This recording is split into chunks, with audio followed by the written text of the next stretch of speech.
Friday morning. We are broadcasting live from Rocky Top, Tennessee Tailgate Report up in Knoxville. Rocket Top, Yeah, man. will Look at always this. be. Look at this coffee mug I've got. This is this. Look at this thing here.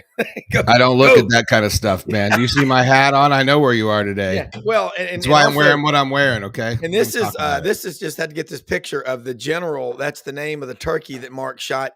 He shot that on the battlefield right in front of the Custer Memorial out at Little Bighorn in Montana. So we're up here visiting, and we're heading to Charlotte later after this to see Wilson, then to Atlanta. So Sidelines is on the road. Got a great show today. Big Ben Troupe is going to join us in the first segment, along with Dana Marquez down in Auburn. We're going to be talking Super Bowl, but also we're going to talk about innovations in equipment for football players and professional athletes. These guys are cutting edge. Dana Marquez, what he's doing, and Ben's going to relate to it. I think they talked earlier this week. Jerry Kerby will join us about 8:30 for about 12, 15 minutes. He is a football savant, watches every NFL game. The ones he doesn't watch, he tapes and watches them later. Wow. And I mean, I have never been around someone who is so into the NFL as this guy. And it's going to be fun to have him interact with Ben and Dana. And then at about 10 till, Bo Carter and William Halliday will join us in that part of the show. So we'll be talking college football, basketball, what's going on with the Big Ten and the SEC. Lots to cover. Get pen and paper handy. Hold on, Rob. We got to tell everybody, if you want to join the show, we want to help support our show, make sure you click that subscribe button at the bottom right there. It says subscribe. You click on it. You will get our content for free and notifications to your phone or your device. Okay, go ahead, Rob. Got it. No, okay. I'm looking. Let's open the show. Yeah, put that red button. Here we go. Jeffrey, you see, that's Buddy Martin talking about Jeffrey Meldon. That's how we do it here. Let's try again.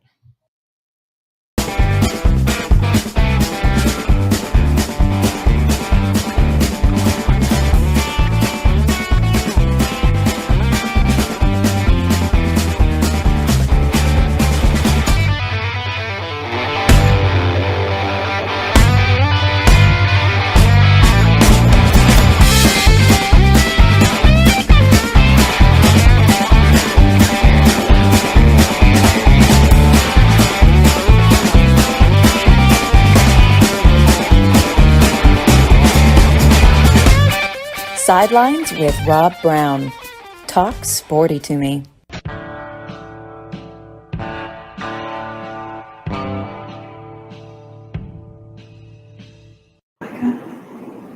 Hi, just a couple of days, away from the Super Bowl. And Ben Troupe, Dana Marquez, Brenden Martin, our executive producer down in Ocala, Florida. And love that background, Dana. I want to see more of those things down in orange and blue.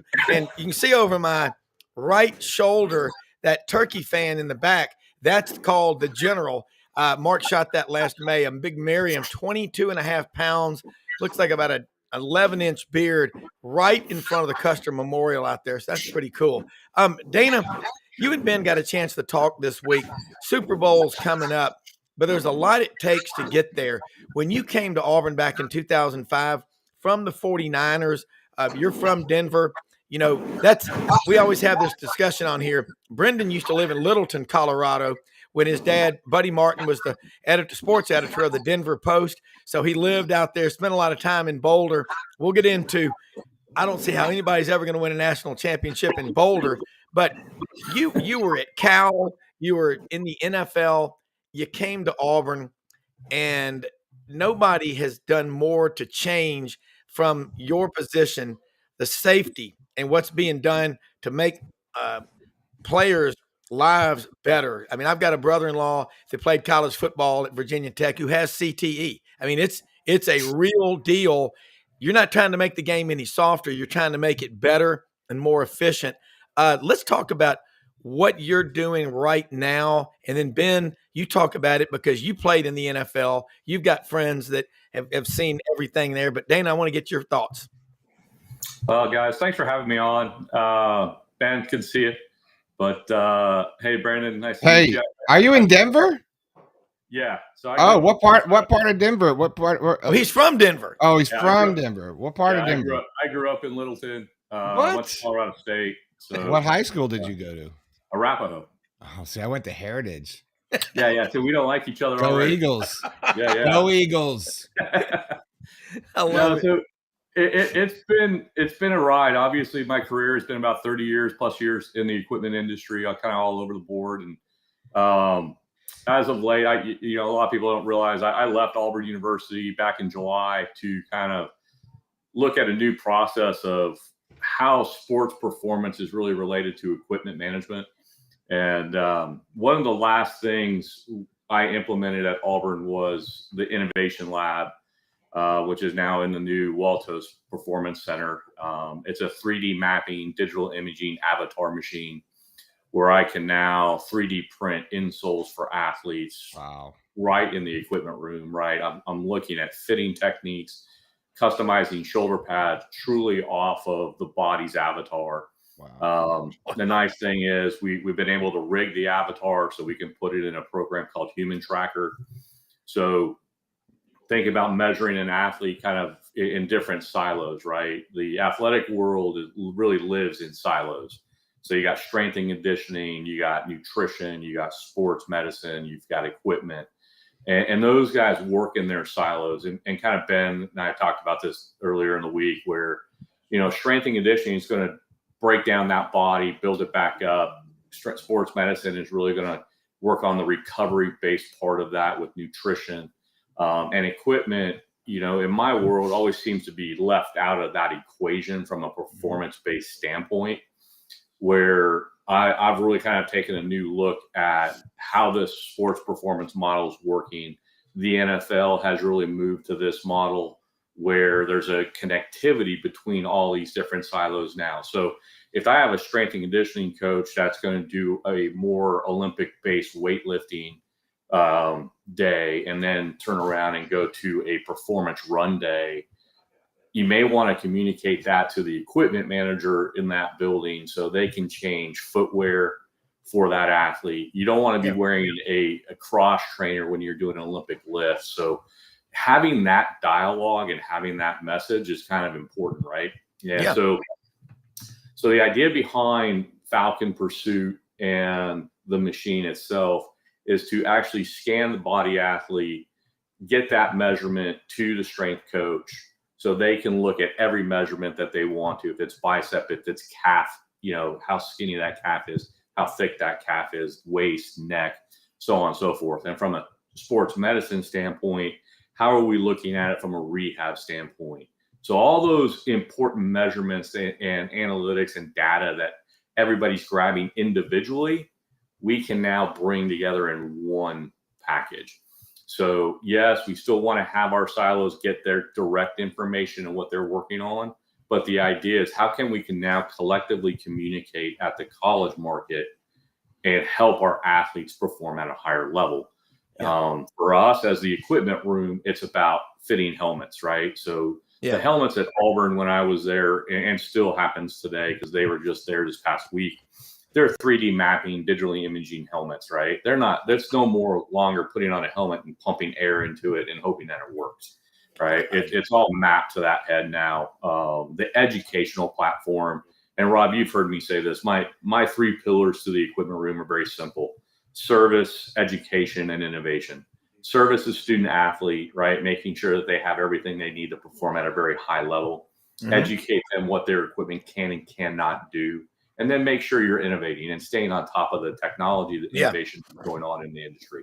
So that's really what I've been doing the last 7 months. And it's been really exciting to see the responses that I'm getting from obviously the NFL staffs, the Olympic staffs, things like that. It's just a starting point, but it's been extremely exciting to start working on it. Yeah. I mean, look, Ben, when I was down there one time, I think it's February 10th of 2017, Dana at that time was retrofitting every football helmet at Auburn. It was about $1,750 per helmet for concussion protocol. You've been playing football a long time as a kid in Swainsboro, Georgia, and Augusta.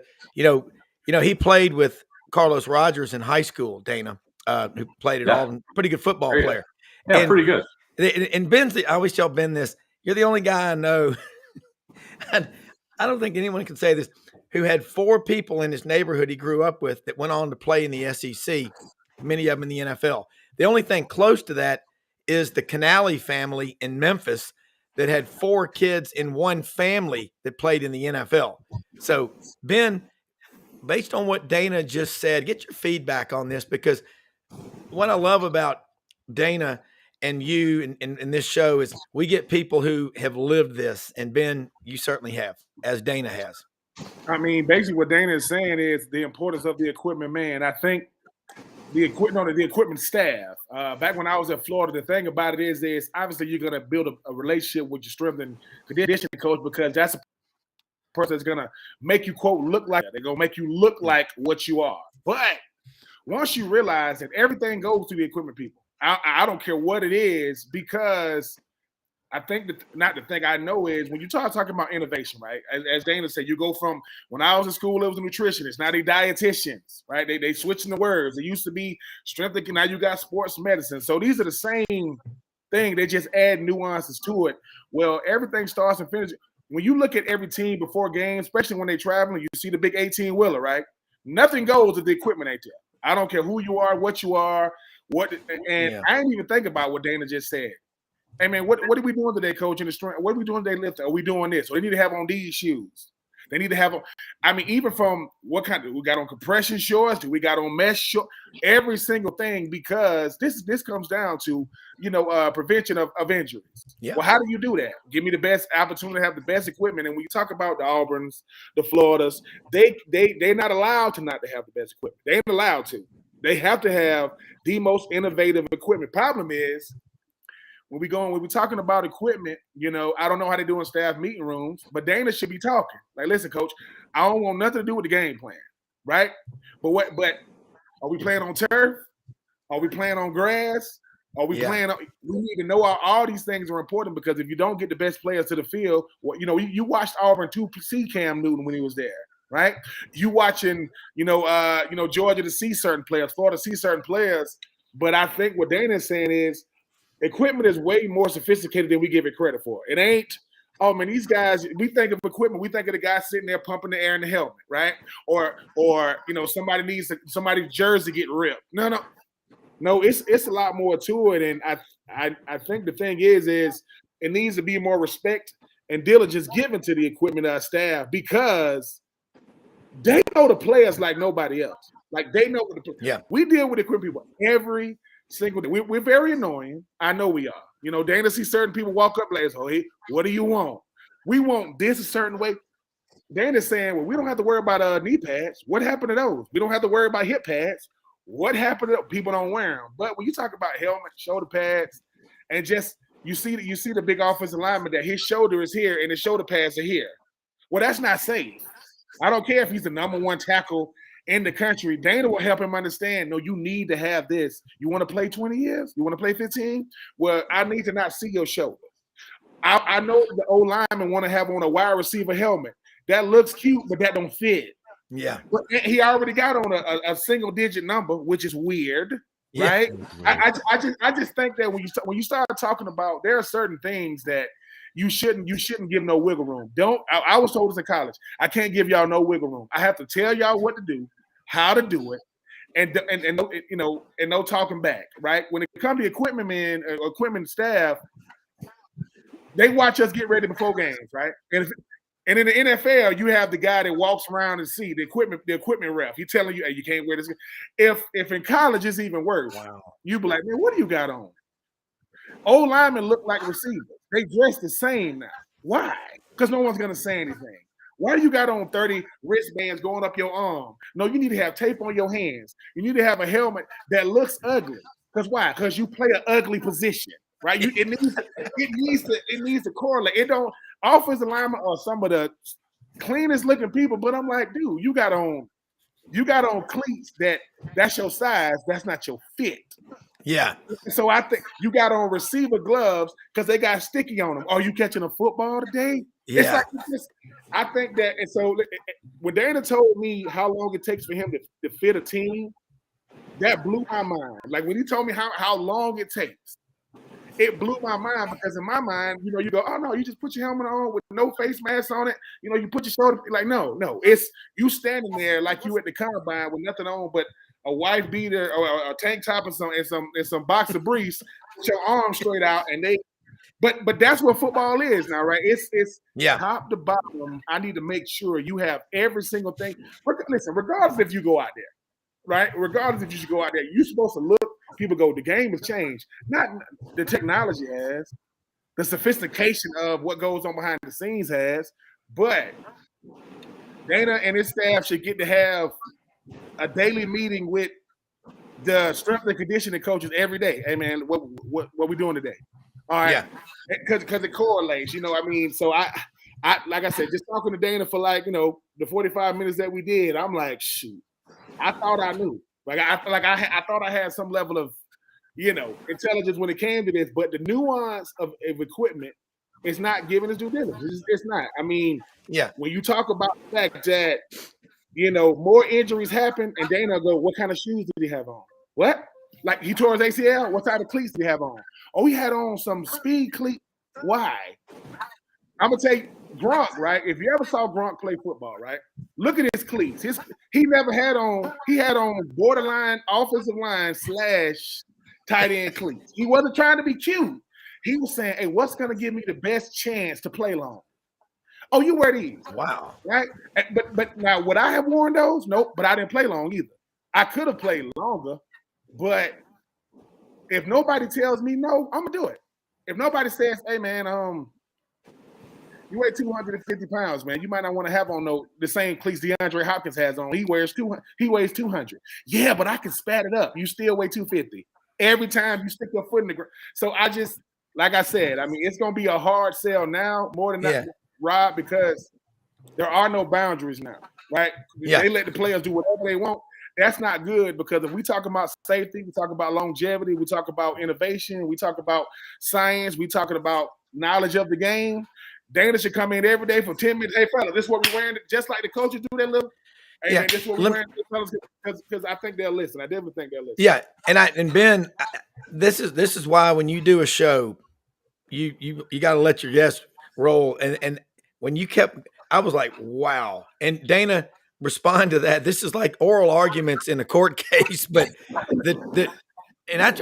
Ben, when I learned about Dana back in 2008 from a young man that I knew who was one of the managers at Auburn. He said, Mr. Browne, he goes, I've never been around someone such a perfectionist on detail who values player well-being and safety and also works your ass off. But he goes, and I said, you're going to learn one day why he's doing that. And Thompson, I'll see Thompson in Charlotte this weekend. But Dana, respond to what Ben said, because people are watching games, and also talk about your trip out west to Sacramento this fall and what you did for youth football, you and your team, how important that was. Yeah, no, I mean, Ben's right. I think that, it's a different level. The college market and the NFL market are completely different. The athletes are completely different. It's getting closer. They're coming together, obviously, with name, image, and likeness. It's coming to a head, right? But I think the one thing that people need to understand, like Ben said, everybody knows that the strength and conditioning coach is going to spend a ton of time with that athlete and have that relationship. And it's a coaching player relationship. The equipment staff has more of a personal relationship with that athlete. So I get to see that athlete when they're in the locker room and they're just cutting it up with their boys, right? It's a different deal. It's what they're looking for, how they want stuff. And I think you build that relationship and that trust with that athlete, and you explain to them what I do and what their goal is. Yeah. On Saturday, or in college, I'll ask an athlete, any recruit that comes in, it's like, hey, do you want to play on Saturday? And everybody will say yes. And their goal is to play on Sunday, not to play on Saturday, right? Saturday's college and you're going to go play, but their main goal is to get paid and get paid at the NFL market. Well, how are you going to do that if you're sitting on the sideline and you don't know how to buckle your chin strap? You don't know how your shoulder pads fit. you've broken your foot because like Ben said, I'm 250 pounds, but I want to wear a speed cleat, right? Because they're going to make me run faster. So you have to have that dialogue. Sometimes it's hard, but it's like function over fashion, right? I'm going to functionally get you on the field so you can perform at an extremely high level. I'll get you fashionable. I'll give you the wristbands and I'll give you the gloves and the towels and all of that, right? But first and foremost, there's 3 things you need to have and need to wear and needs to be correct. Your helmet, your shoulder pad, and your footwear, right? Those are 3 main components to play football. Now, if those things are hurting you in any way, shape, or form. So, Ben, I'll tell you this, right? So if you're wearing a speed cleat at 250 and your feet are hurting by the 3rd or 4th quarter, are you playing at your highest level? The answer to that question is no. So Gronk, if he's wearing a midweight shoe, right, that's made for the last of his foot, the width of his foot, and he's comfortable in the 4th quarter, and his feet aren't hurting and pounding on him, he's going to play faster than that linebacker that's wearing a speed cleat and his feet are beating him up, right? No matter how much spat you put on there, it's about the function of the shoe. And a lot of people, when you go to the combine, right, it's kind of, I've never figured this out. So you're going to run a 40-yard dash in a speed football shoe straight. Now, a football shoe in itself is a multi-directional footwear, not meant to go straight, right? Why would you wear that in a 40-yard dash where their first rotation of the shoes to go left or right and not forward, right? So these are the educational pieces that you want to bring to an athlete to understand that that's my expertise, right? The equipment side is my expertise. I don't tell coaches how to coach, and I'm not there to tell trainers how to train, and I'm not there to tell strength and conditioning coaches how to lift. That's their expertise. Mine is an equipment. Mine is the proactive side of injury, I think, right? They figure the average impact on any given Saturday is 75 miles an hour. That's a car wreck. Whoa. Right? So if you look at it in that facet and you can explain it to an athlete at 18, 19, 20 years old, yeah, then you have a better gap to when you get to the NFL. Yeah. Now, if that message isn't being told to the athlete of why it's important, and if the coaching staffs and everybody else don't look at the equipment staff as part of the team, then it becomes a problem. Like it is what it is. But it's to the point, Ben. It's kind of a crazy deal. Is that it doesn't happen at every place. It does happen at a very high level at a lot of places.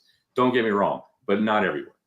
That, to me, not listening, Ben, again, and knowing Dana and getting to know you these last few years, how you would not tap into the resources that you have, like Dana. And, he's got 34, he would have 34 managers covering 21 sports at Auburn. And just that, you would be absolutely, maybe you're an egomaniac and I know everything. You don't, because if you're injured, Ben, you know this, you can't help the team. And what Dana isn't saying that I will say is you got to put money into the equipment staff like you do the strength coaches. Like you got to treat. You can't say, oh, that's just the equipment guy. No. Because in college, way more than pros, you get what you pay for. If you're getting what you're getting from the equipment staff, right? And everybody knows the equipment staff, when people talk about who has outperformed, their salary, equipment staff do it, tenfold. But the whole thing about it is you're trying to separate them from the team. Like you're trying to, and it's not a separation. I'm gonna tell you why. When you start talking, when I was at the University of Florida, there was a guy named Bill Feinberg. We called him Piece of Bill, right? He used to make sure he wouldn't give us certain stuff that we asked for. Let me get those. He'll go, no. He would give you what you're supposed to have. Now, what are we gonna do? Tell on him? Hey, coach, he's not giving me, what I'm asking for. But equipment staff, like you said, you don't give them enough credit. They know you know you. Like they really, really know you. And I think the thing about it is you want to get the best out of these players. The goal is everybody wants to play on Sunday. The reality is most of us will not. And sometimes it ain't a talent thing. It's a numbers game. It ain't but so many guys gonna play. But if I said, man, I only played long because I listened to the equipment staff. When you get hurt, that's the only time you talk to trainers. Like, think about it. You get taped, and if you get hurt, you can get a chance to know them, right? When it comes to equipment, you know everybody on the equipment. You know if it's a new guy. Oh man, but at the same time, when players start saying, "Hey, coach," no, forget that.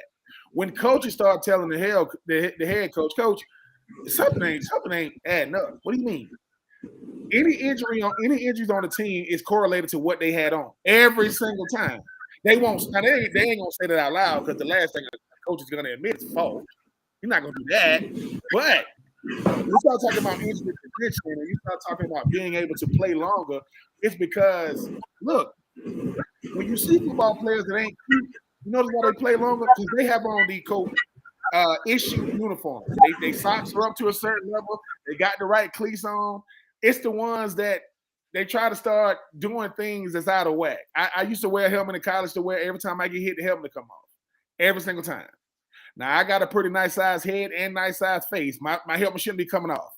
But I was trying to be cute, right? So Coach Spurrier said, if your helmet comes off one time, we picking it. It came off the next practice. Boop. And since then, you know, my face mask got longer because I think the thing is, I need to be shown the way and not given. Show me what I need to do, and I can do it. When it comes to the equipment staff, I guarantee you this: to the coaches that pay the equipment staff first. Don't give me that we love our staff. It should be shown. Appreciation in sports is shown through compensation. That's how it should. Don't give me all that love. This no. Pay me, right? And then we can talk about the love and appreciation later. You pay your equipment staff, and you give them the space to do what they do. What is 30, 40 minutes before what is 30 minutes before practice or before we do something? It's only going to make the team better only because it makes you look like you have something that somebody else don't got. I mean, people say, oh, well, who was Cam Newton going to sign with when he go to the pros? The same person he played with in college, Under Armour. And he customized it in college. I think he was the first person to come up with a cleat that comes up past your ankles. That's brilliant. That is brilliant. For people like myself who didn't really like getting spat because every trainer spats different. Some of them spat a little light. Some of them spat like you got, 10 pounds on your ankles. He said, look, man, Cam Newton looked like a tight end. 240, 250 pounds. Give me something that can come up past my ankle. And guess what? It was stylish. It still looked good, right? Because think about this. And I mean this with all – who wears those shoes since Cam is not there anymore? That when Cam was in the league, everybody was wearing Under Armour. Under Armour had Steph Curry. Have you ever seen somebody with Steph Curry's on? Me neither. I ain't never seen another basketball player outside the Bay Area with Steph. Love Steph, but them orthopedic looking shoes he got, man, they just ain't cute. They don't look good. They just don't look good. But it looked like caregiver shoes. I will say this too, Dana, though. It is my sincere hope that people like myself, former players who have, little platforms to tell people, man, invest in your equipment. A question was asked today on Twitter, what should every college football team do? I ain't answering. I'm gonna go back and say, pay your equipment staff and give them the same. Look, when strength coaches get hired now, it's national news. We know what strength coaches do. They got real deep voice. They got the deepest voice in the world, right? But they also get paid $1 million now.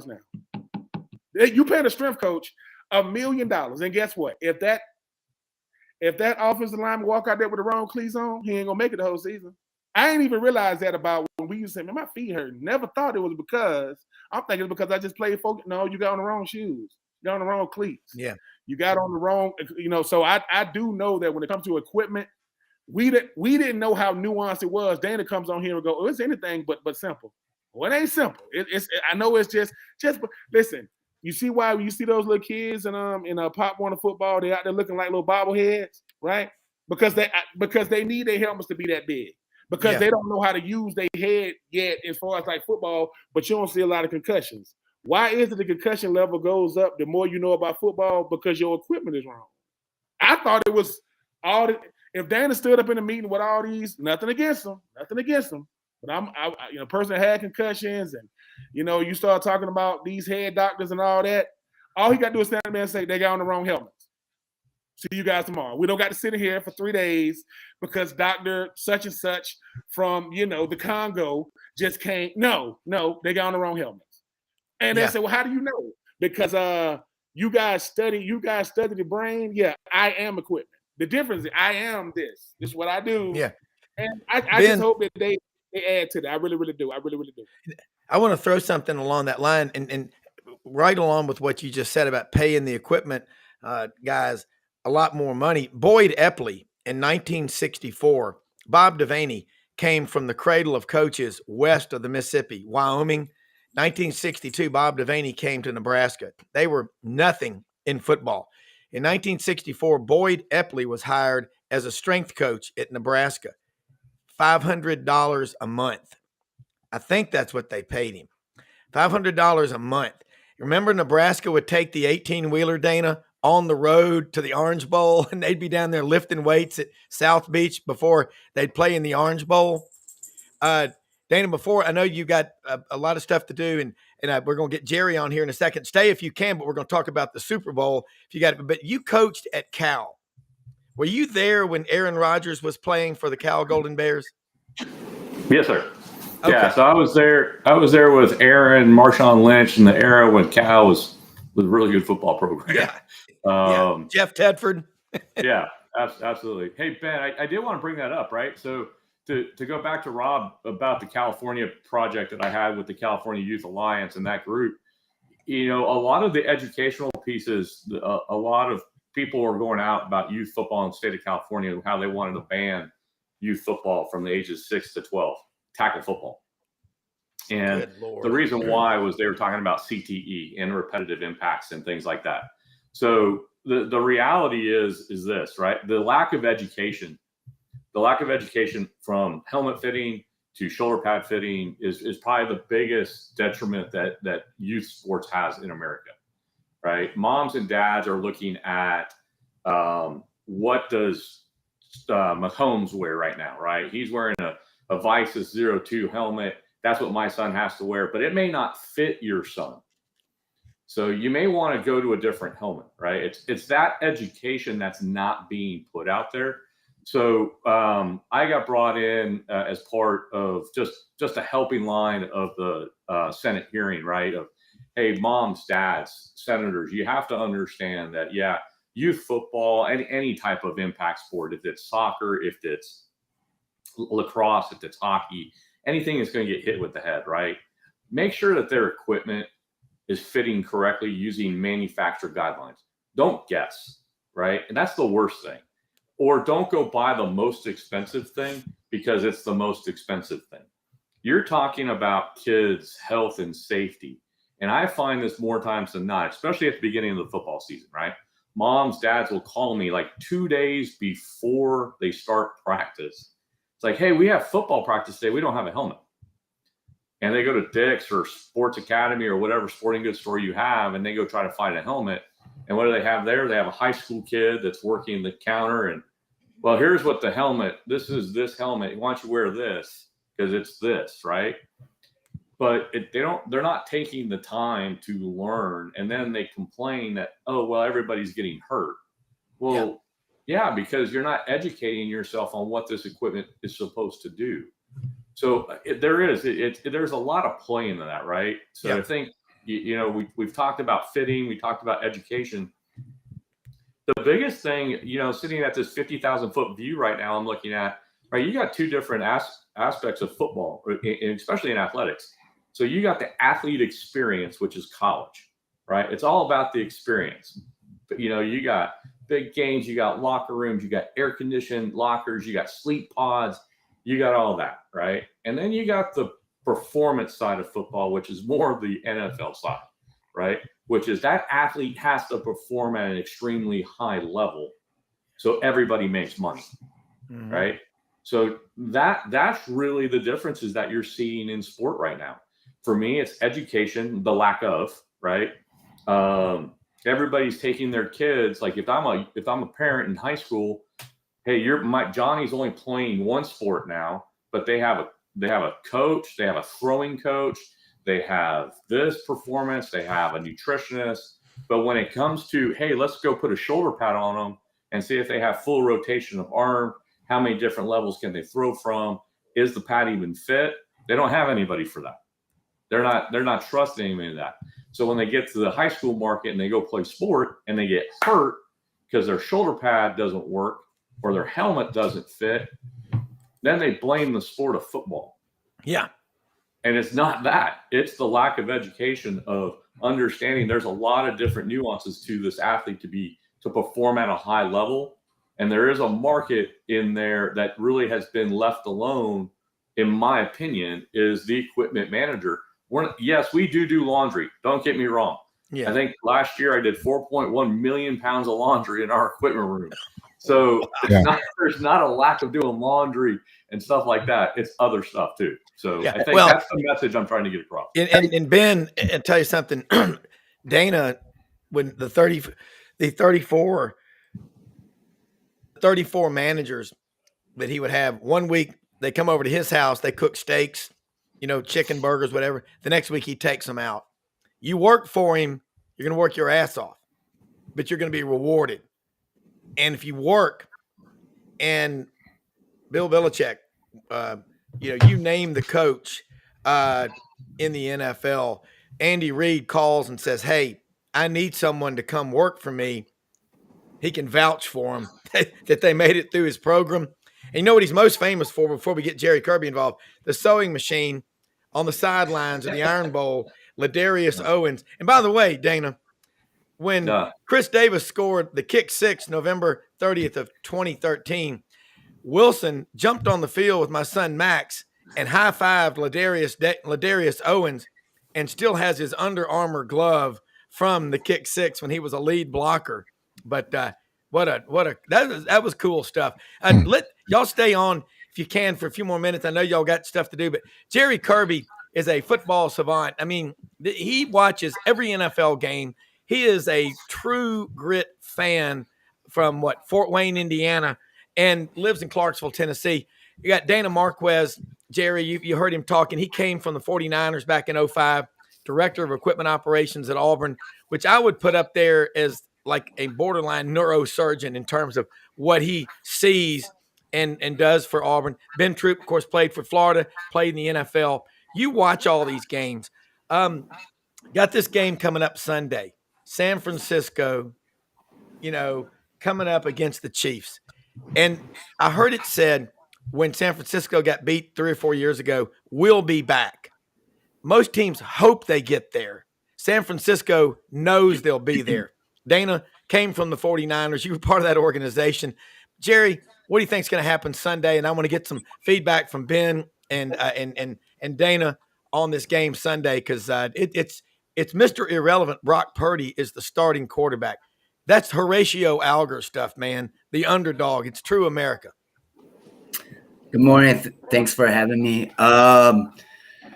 49ers are very lucky to be here. I mean, they haven't played their best football yet, which that could be scary. Detroit should have had 4 interceptions in that game, and they dropped 4 picks. And I just can't believe in Shanahan's play calling. And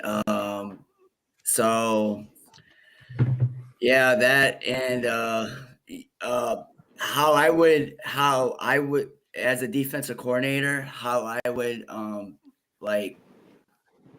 do my defensive schemes. I would start double teaming Chris Jones, and then start Greenlaw. I would double team Kelsey, put his hands on him, and then I would force Andy Reid, lock him up inside, because Kelsey is very dominant inside. I would move him. If I was 49ers, I would move him to the outside where he's weaker at, and then I would start there as well. And how the game's going to go, it's the first half is going to be tight. I think it's going to be like a lot of running. I think it's going to be 80s, 90s football style, old school football like me, I like to see. And I think after each teams feel each other out. I think we're going to get some scoring. And it's going to be tight. Give me a winner. Who you think's going to end up winning? I just don't understand why Kansas City's underdog in this in the Super Bowl. I just don't think Brock. I think the Chiefs are going to cover zero Brock Purdy a lot, like you saw what they did to Lamar Jackson. I just can't see Brock Purdy making them plays down the field with that pressure. He hasn't proved me that he can do it with his arm yet, and I think this is his contract year for next year, I believe, because he's Mr. Relevant, so he has a short-term contract. And I think the Chiefs go down. I think the 49ers tie the game with I think they leave too much time on the clock, like under 2 minutes left, and the Chiefs drive down the field, and Harris Buckner kicks the game-winning field goal, and Patrick Mahomes wins the MVP, and then guess what? Travis Kelce gets on his knees and proposes to Taylor Swift. Super Bowl MVP. All right, Ben, respond to Jerry Kerby and then Dana. I mean, he is a serious football fan, Ben. Yeah, listen. I mean, I literally said that last night. On Buddy Martin show about old Travis Kelce. I mean, I said most people grow up their whole life and say, "Hey man, I want to be a football player," and then Travis Kelce said, "No, I want to grow up and marry Taylor Swift," which I think he got a shot to do that. I do agree though. The thing about Kansas City, and Kansas City has been here so many times that there's nothing you can throw at them they haven't seen. There's nothing you can throw at them they haven't done. There's no scenario you can put them in they haven't do. And the thing about Patrick Mahomes, what makes him great is he knows everybody's watching. He plays like everybody's watching me every time he plays. No Tyreek Hill, no problem. No Kadarius Toney, no problem. My best receiver, not named Travis Kelce, is a rookie. That's how good of a player I am. And they give Travis – what makes Patrick Mahomes special is they give him all the room to make mistakes because they know he can make up for it. He will do something that you shouldn't do. Throw back across the field, no look passes. But as long as number 87 is out there with him, he got a shot because the thing about a Kelce Mahomes, they're the greatest duo in postseason history, not named, Rice and Montana, or Brady and Gronk. Brock Purdy is a good player, man. He really, really is. Problem is, you got to be great on Sunday. You're gonna have to be great on Sunday, and I just think that this moment is big. I do think San Francisco is a better team, top to bottom, than Kansas City, but I just think Kansas City defense doesn't get enough credit because everybody's watching Mahomes and offense. That defense is good. They don't. You hold Lamar Jackson to what they did. Most people can't do that with his elusiveness, but I still think it's Kansas City. I just think that Andy Reid and the way he coaches and how calm he is and how he puts his players. I mean, Chris Jones, for people who don't know, I mean, he's about 6'6", 6'7" in D tackle, and you cannot block him. He will make life extremely bad. Now, if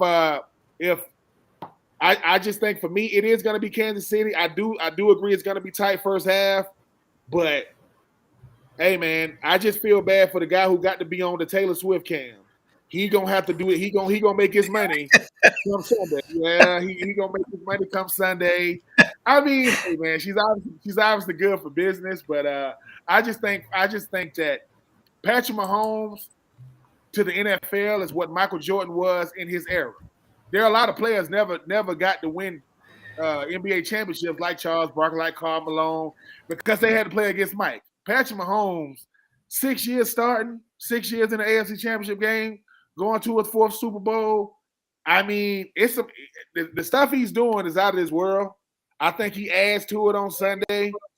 I mean, unfortunately for us, we got to watch them commercials he be on. I mean, we're going to have to do it. They probably going to air one during the Super Bowl. One or two.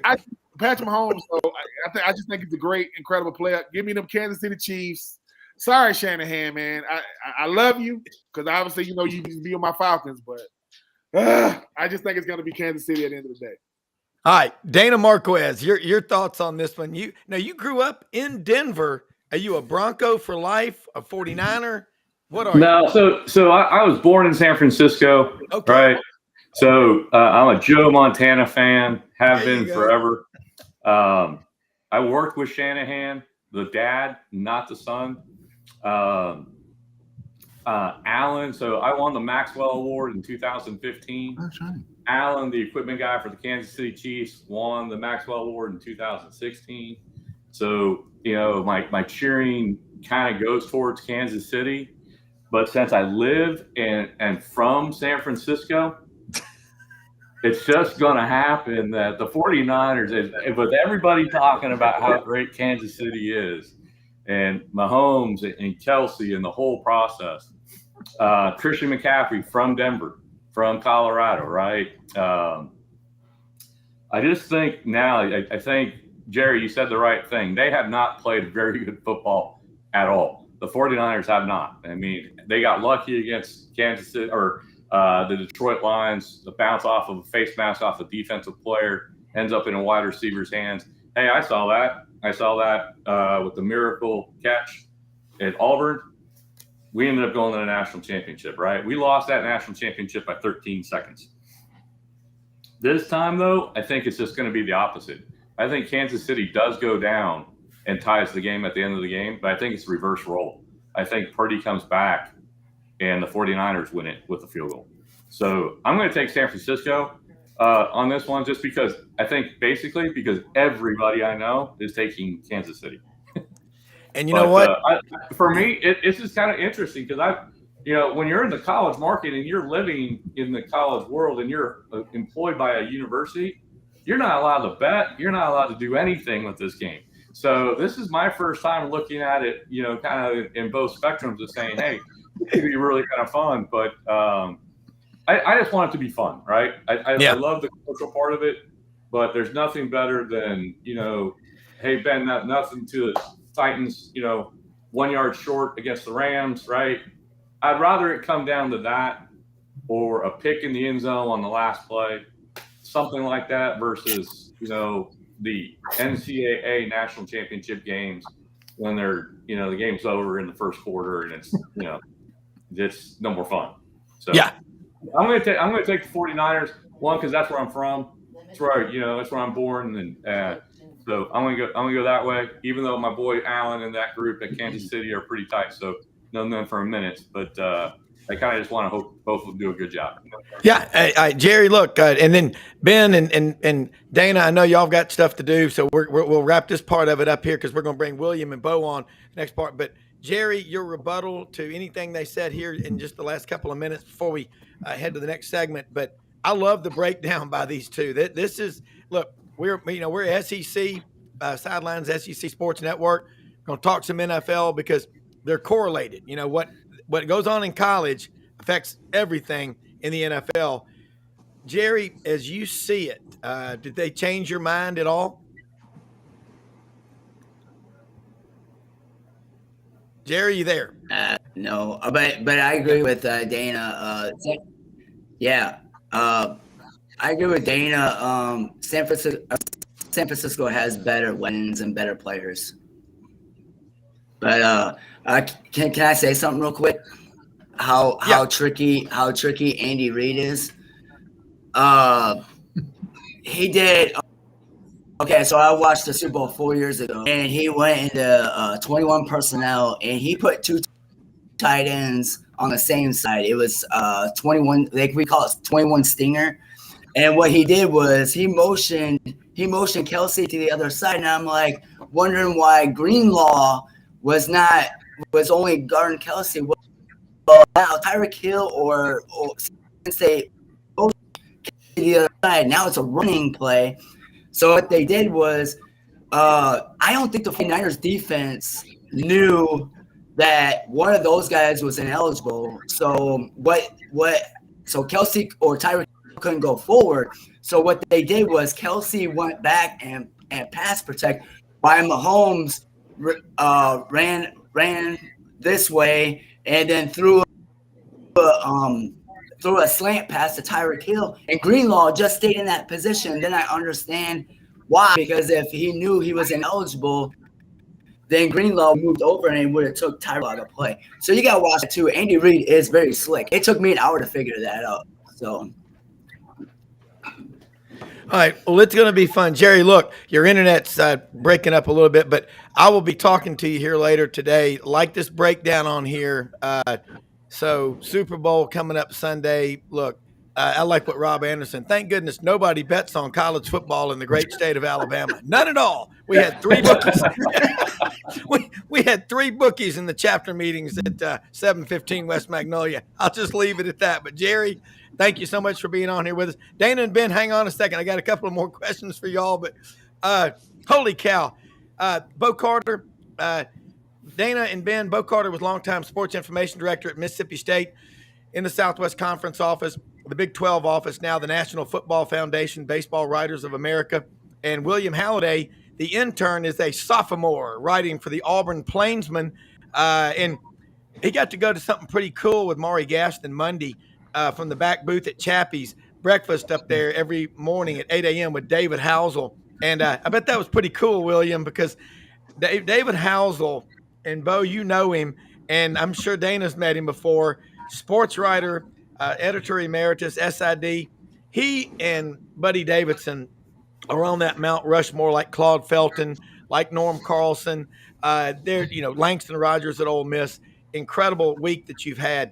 Dana and Ben, if y'all go, I know y'all, I don't want to keep you. I know you got to get going, you got to go, but love this talk about the NFL. God, Dana, you're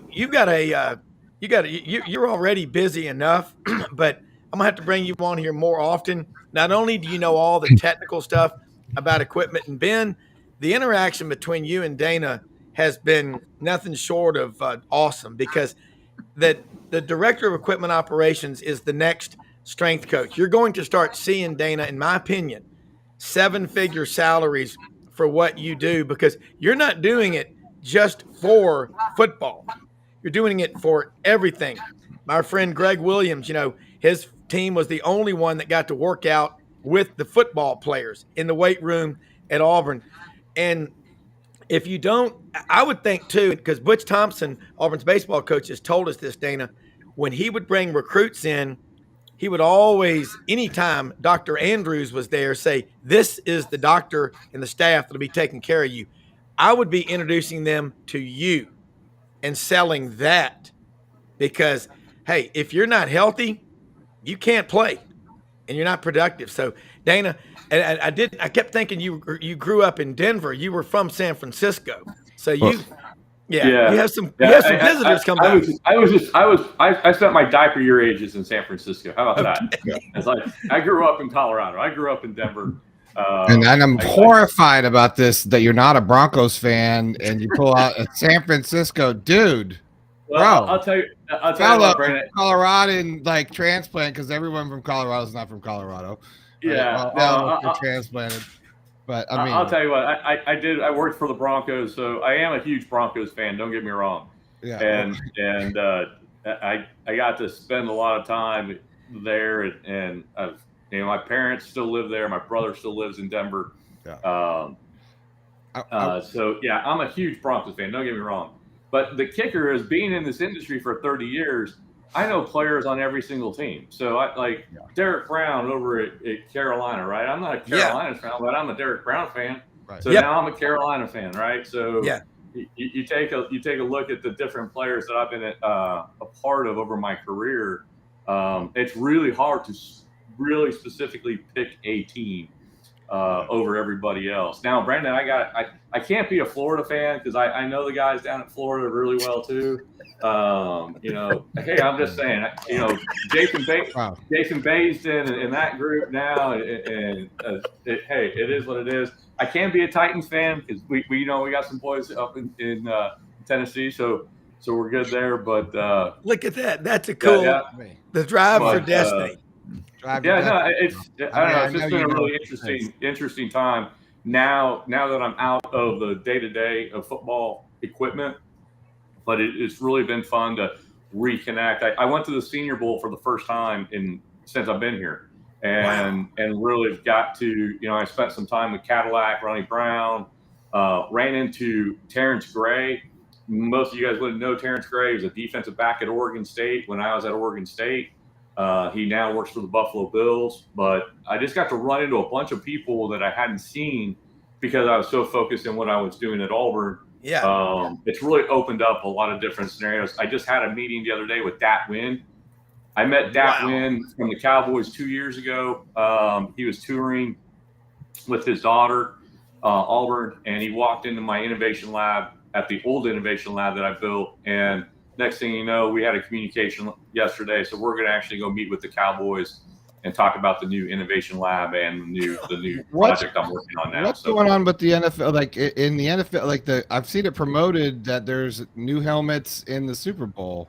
Is that not true? Like I've seen some of that, like the quarterbacks are going to have a helmet or something. Everybody's talking about helmet technology. The helmet technology has definitely changed.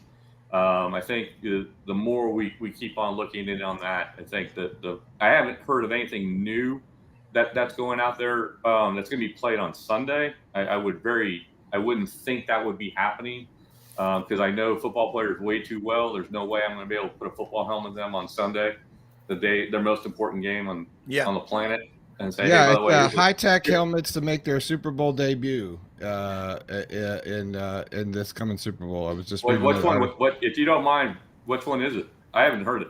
It's just called High Impact Helmet. It was a YouTube thing. They make their Super Bowl debut. They were promoting it on I don't know. So I think it was on here we go. Yeah, a new helmet designed specifically to offer greater protection when the quarterback for the quarterbacks. So it's a high impact helmets for quarterbacks, and it's all like a reshape of. And they were talking about in ESPN the other day and how linemen are going to have a different shape and quarterbacks are going to have a different shape, and that there's more of a dent in the front that for the impact. Like it's already out there. So if you take a look at the 49ers, Bosa. Right, already wears his trench helmet, right? Mm-hmm. That's the original helmet that came out from Vices. So a lot of this theory of the quarterback-based helmet, right? Thanks to Tua getting concussed, right? Yeah, it's still the same basic helmet. What they did is it's a lot of philosophy of where they need to look at to control impact. So they added thicker padding behind the occipital bone, which is that if you guys ever reach behind your head, there's that little bone behind your head. Yeah, that's the occipital bone, and that's really connecting to the brain stem and the rotation of the brain and things like that. So you're really going to want that snapback motion where they hit the ground. So they've added extra padding back there for the quarterback helmet. Now I wouldn't call it a quarterback helmet because anybody can wear it. I think they've really kind of thought about that a little bit more from a technology-based standpoint. The trench helmet, which you'll see Bosa wear, I actually think the tight end at San Francisco also wears a trench helmet where there's a little bit extra padding up on top of the helmet. It's actually made that way. It's a specific piece of the helmet, and you can, believe it or not, you can actually remove it. So it can be based as a plain 02 helmet, or you can base it as a trench helmet. So the technologies are there. I mean, if given the opportunity to wear the helmet correctly, and what these manufacturers have done to protect the head, the technology that's gone into it, the research that has gone into it, the kicker is the lack of education to it has really been the problem. Yeah. To Ben's point, right? Ben and I have talked about this. You look good, you feel good, you play good, right? If you get hurt, you're not playing at all. So it doesn't matter how good you look, right? If I can't get people to buckle their chin strap correctly, and I want you guys to watch the Super Bowl like I watched the Super Bowl. Yeah. Completely different. I look at chin straps that aren't buckled, right? I watch Mahomes and his helmet, one, it sits really high on his head, but then you look at his chin strap and it's very buckled on the lower buckles, not buckled at all because he's comfortable. Like no one's going to hit him, right? Like if he does get hit, watch his helmet. His helmet will come straight up and hit him right in the nose. It just happens, right? So that's a player decision, right?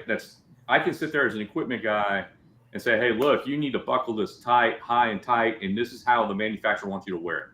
Yeah. Well, I don't have that control on game day all the time. So players will do them. And, you know, those are always the important pieces that I look at. Like you say, if it's new high-tech helmets are helmets. Like I said, you can have the most high-tech or the best helmet on the planet. Yeah, so that's the Vice's trench helmet, right? That helmet's been around for 5 years already. Wow. And so it's not something new. It's just that something somebody wants to talk about. So they're reporting that some of the players are going to be wearing them. The 02R Matrix ID trench helmet that will be playing them. Some players are going to have them in the game. On Most has been wearing it for 5 years. Yeah. So it's just now good marketing. Mahomes is going to wear it, and Nick Bosa. Yeah, those. Yeah. William so it's a helmet's already been out there. So yeah. Well, that's the thing about it, and you know, Bo, you were talking about Ben. You know, you the Titans fan. You're from Muscle Shoals, and Ben was talking about the same thing: what you wear and what you need to wear. And William, you know this from playing high school football and baseball and every sport. It is changing constantly, and this discussion. You talk about one thing. It's making you think about these players because we're hearing way too many stories about the problems players had, concussions. I would make, and I've just watched it for years. I learned so much from Thompson when he worked for you. People have no idea what goes on behind the scenes. Ben, you wouldn't be on this show as smart as you are if you hadn't had people taking care of you. And I'm like Dana. I always say I grew up a Cowboys fan in Memphis. That was our team. And I pulled for the Falcons because Pat Sullivan got drafted by them when he won the Heisman at Auburn. And then I said I pull for every team with an Auburn player. Well, that's pretty much a lot of teams. And Ben, I don't know. It just I know you and Dana have stayed on here long today, and I just this discussion has been. You can't make this stuff up. You also can't get insight from people like Dana and Ben, and I hope y'all two will start communicating together. And Dana, I think what Ben has said so many times, and I've heard you say, is absolutely the gospel truth. And so, Dana, let them know how they can follow you, and Ben, the same thing about your podcast. And I'll let y'all go. I didn't mean to keep you so long, but I love you to stay as long as you can. Then Bo and William and I are going to get into some college football stuff, some basketball. But I'm going to tell you what, folks, this podcast will be up and out there. And really appreciate y'all taking this much time on Super Bowl weekend to talk with us. It means a hell of a lot to us. Dana, so let them know they follow you, and then you, Ben. Yeah, guys. No, hey, I appreciate everybody on the screen. It's awesome. Ben, definitely we're going to connect. We'll stay in touch. You guys can reach our website at helmetfitting.com. You guys can actually catch us on Instagram the same way, helmetfitting.com. So you guys can follow us. My wife and I kind of travel all over the country, kind of talking about equipment and the safety of it and talking at all levels. So follow us on helmetfitting.com. Just really appreciate the time and the effort that everybody's putting into making sure our athletes stay safe. So, yeah, absolutely. Thank you so much, man. And Ben? Always follow me at being Troupe84 on all social media outlets. Catch my podcast, 84 Reasons, through the Florida Victorious, the NIL platform at the University of Florida. No games, no gimmicks. Just reasons, 84 Reasons. Every Thursday, catch me on the Buddy Martin Show. I don't know what you're going to catch me on sidelines, but you will catch me. Brenden, a.k.a. Smoke. Keep doing what you're doing. Smoke. And if y'all notice, the whole time I got this person right here won't leave me alone. The whole time I'm on the show. Who is that? This is my dog, Kaylee. Dog Friday. Hello. Oh, I love it. Oh yeah. Where's my dog, Sammy? Audrey, you missed Ben's dog. Oh man, she sees the camera, and I said, look, I said she heard Rob, maybe Rob. She said, "Is that Rob Browne?" Yeah, that's him. You on sidelines? Yeah. God. But y'all listening, but y'all enjoy yourselves. Rob, is always a blast being on with you, sir. Oh,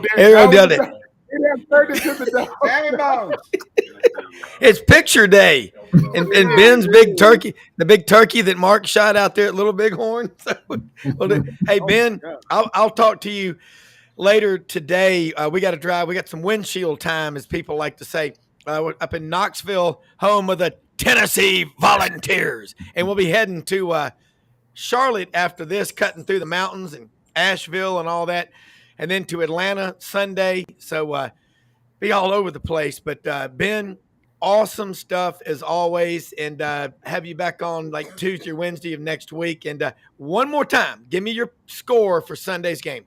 Give me 31-24 Kansas City. I think it's going to be a better game than people give it credit for. All right, Ben, thank you so much, man. Yes, appreciate it. All right, Bo and William, this has been cool discussion. You know, you're as a writer, William, talk about that experience. He got to sit there at the back booth at Chappie's with David Housel. Maury sent me a cool photo. Housel's very measured in everything he says. And you as a young writer, you were listening to this discussion. And Dana was telling me at Auburn, a lot of times he'd get a call up at the front desk in the athletic complex. They'd say, hey, Cam Newton's here. Wants to come and say hi to you. They kind of feel safe in that space. Aaron Rodgers might come by, Marshawn Lynch. He knows all those guys from the NFL. As a writer, you and Bo both are great writers. There's been a lot of food put on the table just now. Let's get your thoughts on, the Super Bowl and what you learned, but really what you learned from David Housel and those guys in the back booth at Chappie's, because that's a pretty cool crowd. I've seen them in there before. Yeah, it was a great experience. I'm glad that Maury set me up with that and getting to meet him and everything.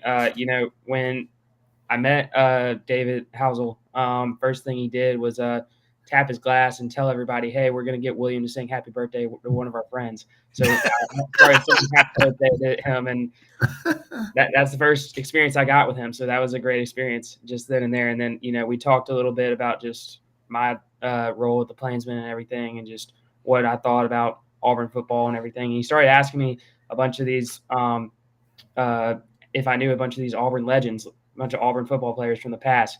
And I told him I didn't, because I didn't know enough about, Auburn history as much as I should know. And I think that what you heard from Maury was that I'm planning on writing an Auburn Legends article featuring just all the great legends from the past in all sports, just so that, some people in Auburn, just students, can catch up on their history and know about these players because what they did for Auburn sports in general.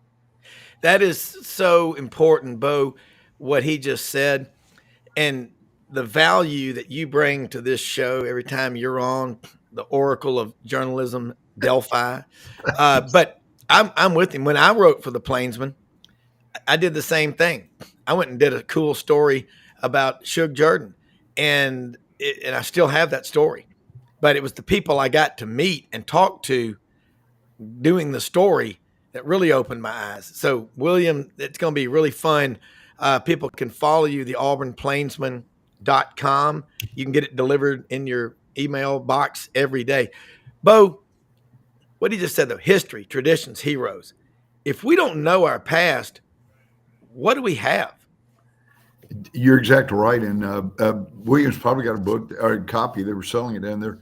David Housel wrote a book called The Back Booth at Chappie's about his experiences there. And really a wonderful motivational thing. In fact, I sent my copy to Larry Conley over in Atlanta. He's recovering from a stroke, doing a lot better after he was ill there. But no, you're exactly right that you William and younger guys are really fortunate to meet the legends in this thing. And David's really the historian for Auburn. I mean, athletics, history, the whole, all the way from Toomer's Corner to whatever, Opelika. So it's just a wonderful writer, just a great person all around too. William, one of the cool stories in the back booth at Chappie's, he said, I used to just hate Alabama until I got to know C.M. Newton and how much that changed him. When you're looking at what's happening right now in the SEC basketball, let's get started with this. You were camping out for basketball tickets to an Auburn basketball game, which is commonplace now. I mean, you a day and a half in a tent out there. Did Bruce Pearl come out there and buy people pizzas? I know sometimes he'll go out there and have food delivered to the students who were in line, but this is a great thing, William. How cool was that? It was great. When we got in line, the thing is Bruce didn't come out to give us food, but we did get some barbecue sandwiches towards the end. But it was when everybody was pushing towards the front, like an hour and a half before the game. And I'm like, why are we doing this? And then next thing you know, people are throwing barbecue sandwiches at people in line just because for the heck of it. And, barbecue's getting in people's hair and everything. And it's just like, what's the point of this? Like the barbecue sandwiches, like, are terrible too. So that's part of it. So, well, it's not Memphis barbecue. Yeah, right. But they didn't have any sauce on or anything. It was just dry and it didn't taste good. Well, I'll tell you, I went to Mama Goldberg's there in Auburn, Delhi, one time. I'm not kidding you. About 11 years ago, we were coming back from Orange Beach Easter weekend. And my son Wilson, who ended up graduating from Auburn, asked for barbecued nachos. And it's just that depends on what part of the country you're in. They brought a boat, like a plate out to him with Doritos, nacho cheese Doritos with barbecue sauce squirted all over him. Oh, God. This is not barbecued nachos. But all right, what'd you think about that game, William? Auburn 99, Alabama 81. It's almost like Pearl wanted to torture him by keeping it at 99. But the IBOB, as Kevin Skarbinski calls it, the Iron Bowl of basketball, this is awesome for basketball in the state of Alabama. I think it is. Oh, yeah, it's been great. I was talking to some students in line, just like how the Iron Bowl of basketball didn't used to be that big a few or 5 or so years ago or something like that before, Auburn got back to where they should be in the national rankings, same as Alabama too. But the game was great. I think everybody kind of knew that we had it right towards the end of halftime when Jalen Williams threw a windmill. Everybody was going crazy. We were jumping out of our seats. It was a great experience for that. But, I think what the difference is that I've never thought of Auburn as a great defensive team just because I always think of, the higher elites like Houston, Tennessee as those top defensive teams that have always been there. But Bruce has really coached them up in terms of defense. The last play of the first half, Katie Johnson guarded Mark Sears the entire possession and did not let him get to the paint or shoot the ball at all. And I think that goes to tell you why they're both a top 10 team in defense and a top 10 team in offense in Ken Palm right now. And I think that's why they're probably going to be hosted into the top 10 when it comes to the next poll that comes out next week. Bo, respond to that. You see a lot of basketball in the Big 12, the SEC. The Big 12 top to bottom. Kansas has lost 4 conference games. They took out Houston the other day, and he talks about the great Kelvin Sampson's teams. If you can't play defense, it's like an offensive lineman that can't block or a running back that can't block and pick up blitzes. You won't play on a lot of teams. But talk about the basketball, this IBOB of basketball, the Iron Bowl, but also Big 12. That league it's just. You talk about top to bottom, SEC versus Big 12. Give me a pick. Yeah, I tell you the big story the last 2 weeks. Kelvin Sampson, Scott Drew both got teed out of ball games over the last week. They're the officiate. Well, it's tense. Like I said, the race is one game between first. Houston's leading with a 7-3 conference record with like 8 games left. So and Scott Drew got teed out of a game for the first time in 22 years as a head coach. So they're blaming the officials for everything. And Baylor won the game of all things, but no, it's the best. I worked for the Big 12 for 10 years, and this is the 29th season of Big 12 basketball. It's the most evenly divided, and then with the 4 new teams there, you've got Brigham Young, the altitude factor, as Brenden knows, and Colorado and Utah. So you've really there are a lot of moving parts to that thing. And the SEC is fantastic. Y'all remember 6 or 7 years ago, it was kind of Kentucky and the 11 dwarfs, and man, it's gotten dog eat dog now. Well, Bo, when Mike Slive pushed and going into August of 2014 when we launched the SEC network, he really said to the SEC schools other than Kentucky, you've got to commit to basketball. This isn't the first time we've had success, though, in basketball. That we had it in the 70s, we had it in the 80s, the 90s, but it wasn't consistent. Now that the rest of the SEC is all in for college basketball, men and women, I'm talking both, Kentucky doesn't seem to be responding to that. Why was Kentucky that great all along, or is it just they had no competition in the SEC because they still won 8 national championships and they won 49 SEC championships along the way. Now, when's the last time they won a national championship? 2012. Their last Final Four, 2015. It's very interesting. Rob, good point. Part of it, they've sort of Calipari's used the one and done philosophy. You get some superstar, and he goes after 1 year.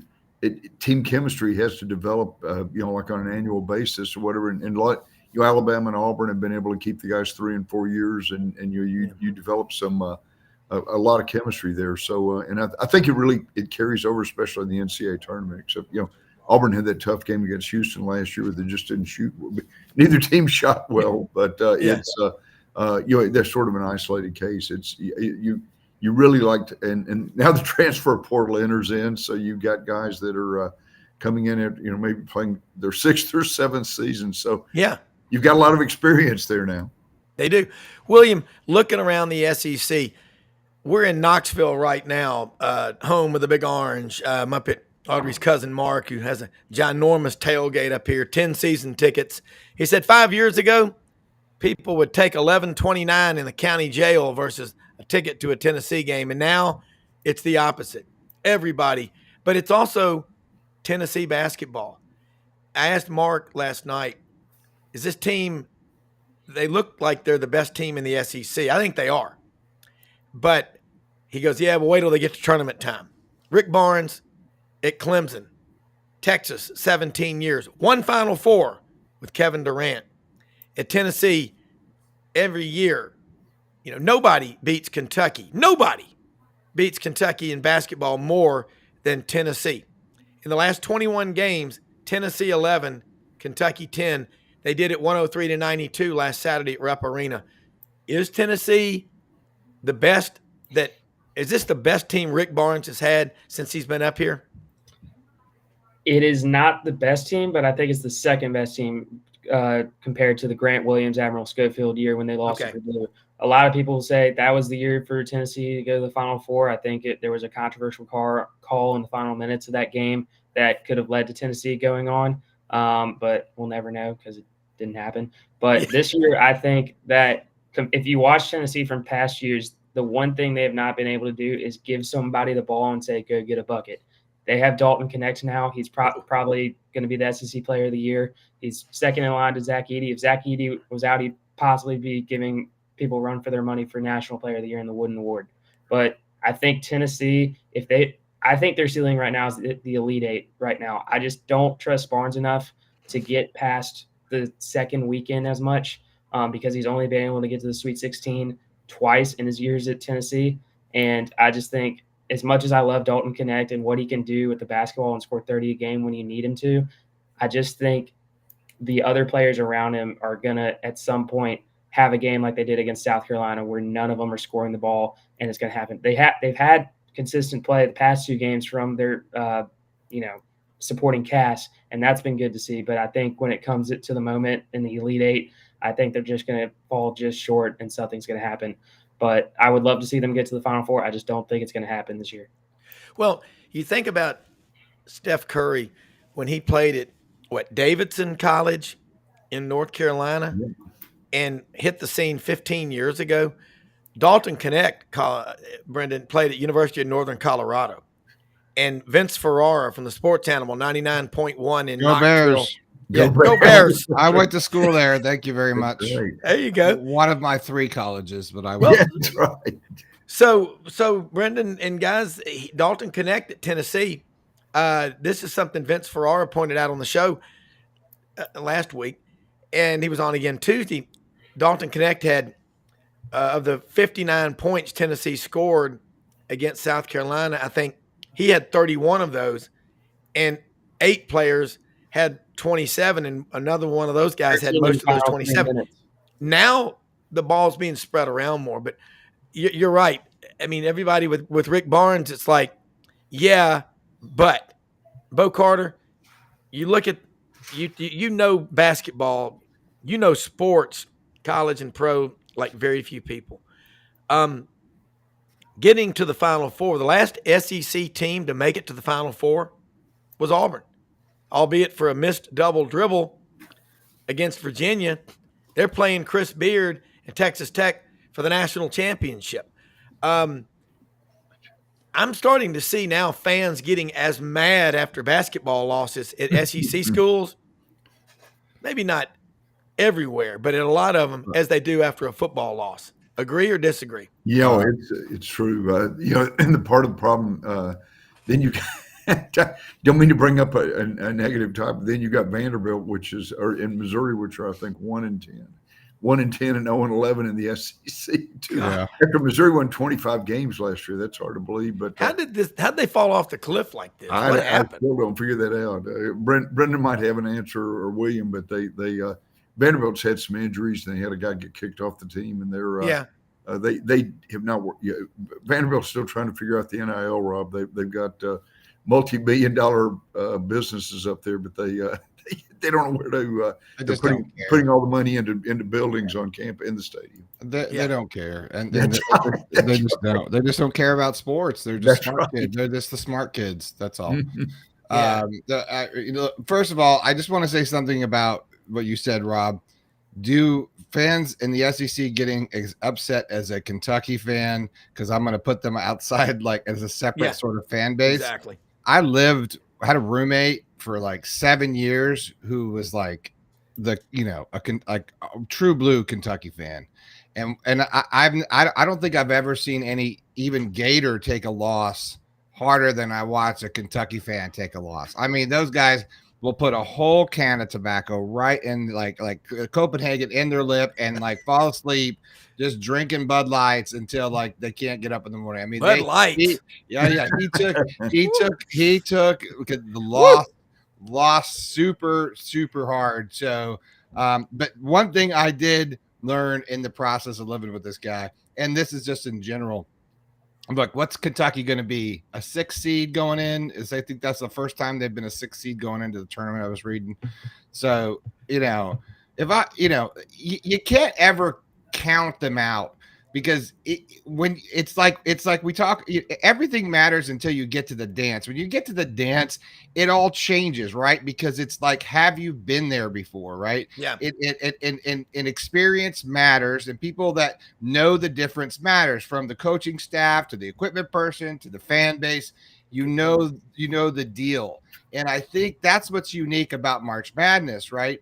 And I think, I don't think you can really just count out Kentucky, because now they're laying back in the weeds, right?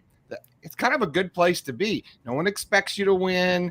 A little bit of the pressure's been off, but I just don't think you got to think that Kentucky is not going to go get knocked out in the first round. I think that they're in a good spot, and they could sneak into, the Sweet 16 or Elite 8. I mean, you just can't count out a Kentucky because of the experience and the breadth of experience that they have been there before, from the coaching staff to the players and everything else. So, look, a lot of times you just want to get to the dance, right? And I think we do a little too much shuffling, and that's why I always say I don't pay attention until March, and I think that's kind of my deal. You've got to. I mean, William, what you do in the regular season matters, because the habits that you pick up or you don't develop will haunt you in March Madness. Auburn's got to go down to Florida tomorrow, William. They're 8-2. They're in a tie for first with Alabama and South Carolina. I think Auburn is, I don't use the term trap game, but it's the O'Connell Dome. It's the O-Dome on the road. Todd Golden, he and Bruce Pearl have coached together before. What do you see happening tomorrow? I definitely think it's a trap game. I can agree with that, especially on the road. But I think Auburn can I think after watching Auburn play Ole Miss, thinking that was also a trap game, I think that they're going to be ready for the challenge against Florida. I think just Auburn's with Janai Broome, I think he's going to dominate in the low post when he gets there. I haven't watched much of Florida's bigs, but I do remember when Tennessee played them that I think they out-rebounded them or just beat them on the boards. I can't remember exactly, but I just remember that their bigs weren't as talented as the big that Tennessee had, and as well as I think Janai Broome. So I think they're at least going to get some consistent play from Janai Broome as he has the past few games. But otherwise, I think it's going to come down to shooting, because whenever Auburn goes on the road, it's usually it's sometimes when they lose, it's been a bad first half, and I think what they need to do is have two halves, complete halves, to win this game for sure. Otherwise, it's just going to be another Mississippi State loss like they had earlier this year. And I agree. Have that happen. I agree. You got to play a full 40. We got just a couple of minutes before we wrap it up here on this Friday edition of Sidelines. And I want to say something about one of our sponsors, Chad House, ECS House Industries. You like catfish? ECS House Industries in Cherry Valley, Arkansas. Check them out on our website. They make those aerators that the catfish farms in America and around the world have. Also, the pulverizer, the better roller, the better chopper. Elite, top level agricultural equipment. 78-year-old business, Cherry Valley, Arkansas. ECS House Industries. Proud to have them as a sponsor. And look, get out. You got to have clothes to wear. Hewlett & Dunn Boot and Clothing Company on the historic square in Collierville, Tennessee. Check them out online, hewlettandunn.com. All of our sponsors, we've got them all on the website. We appreciate them, our viewers and our listeners. Bo, before you go, just here in the last couple of minutes, SEC, football, basketball, the women's sports, if the men don't start reaching out to their fans like the women are, they're going to lose a generation to the women. These women's coaches and their athletes are staying after the games, signing autographs, taking pictures with the fans. Bruce Pearl did that when he was at Tennessee, having the players at the exits, at the portals, at Thompson Bowling, Food City Arena. We asked about that last night in Knoxville. It's Thompson Bowling, Food City Arena, your local Food City dealer. But you see where I'm going with this? Yes. You better engage with your fans. Coach Dye would say, dance with the one who brung you. Yes, briefly, if you don't have people waiting at the gates or speaking. Rob, you remember the old quarterback clubs? They've still got a great one in Memphis. Brenden has seen it in Ocala. Get out there. You don't have to call the coach's agent to book a $50,000 speaking engagement or whatever. If they, you're right. If they and you've got personalities like Sam Purcell and Kim Mulkey and those people on the basketball side, they're appealing to the fans, and something football and baseball and all those can take a lesson. Well, look, Kim Mulkey, what she's doing at LSU, Dawn Staley, South Carolina. We talk about Pat Summitt. Real quick, Mark Ham was talking about, he met her one time. He was flying on a flight to New York, and he was sitting next to Pat Summitt on the plane, and he was like, wow, she was so cool. And he said, what made you such a success? And he said, Pat Summitt looked at him and said, what made you such a success? And she made him talk about it. But the coolest story is Joe Champy said when he got the Auburn women's coach inducted into the Women's Basketball Hall of Fame, going to Knoxville, he said, I'm coming up there. And Pat Summitt said, stay with me. And he goes, I'm Italian Catholic from Philly. I got 76 family members coming. She goes, stay with me. He goes, I can't do that. And she goes, I'll work it out. And she did. So the women's coaches, they are getting it. And all this men's stuff, and Bo, being a sports information director, a lot of these media relations people today are in the business of no. They better get in the business of yes. Yep. William, you know what I'm talking about. You have made a turning point. You're getting so much more comfortable coming on this show. Brenden, our executive producer, it's unbelievable. I can't tell what he's doing. I'm like going, is he bored when he's looking at? But I know what he's doing. He's looking at bandwidth and electronics. You don't want to see what I'm seeing, bro. Yeah. Hey, Mark Twain said it best. If you like sausage or the law, don't watch either one of them being made. So, that's right. But William, would freak out if you saw this. I'll tell you that it's not easy to sometimes. So it's like, hey, by the way, Brenden, what are you about? And I'm like, dude, I'm kind of busy right now. Yeah, no, there's a lot going going on. But William, you're getting so much more comfortable. And Bo, wouldn't you agree in engaging? Because the more you're writing, the more you interact with all these people, the better you're going to get. Looking forward to your Legends story. And you can follow Bo Carter and William. Do it. But this is fun. And we'll be back on again. We do it 6 days. That's what I'm looking at, Rob, all the time. Just so you know. Okay. That's just if you're aware where I'm at. If you wonder what I'm doing, that's what I'm doing. Well, for the ADHD OCD mind, man, that is a damn buffet. I love all that stuff going on. I mean, come on now, bro. I mean, there's another monitor that you don't see on the other side monitoring just bandwidth. Okay. Yeah, Got it. No danger of Tennessee or Bama making the Final Four. Saw it here first. Rob Shoney Anderson from Valdosta, Georgia. Wow. Strong statement. All right. Look, Bo, let them know how they can follow you and William, and we'll tag out. At Bo Carter 52 on X, the Texas Sports Daily, and the sports page DFW. All right, William. AuburnPlainsman.com and the Tiger Take podcast. Yes, sir. All right. Hey, most often we see the face of Christ in the least among us. We live in the greatest country in the history of the world. We're all blessed. Go out and bless others. Make great things happen. Hey, see you tomorrow. We're out of here. Jeffrey, you do a show where you ask a lot.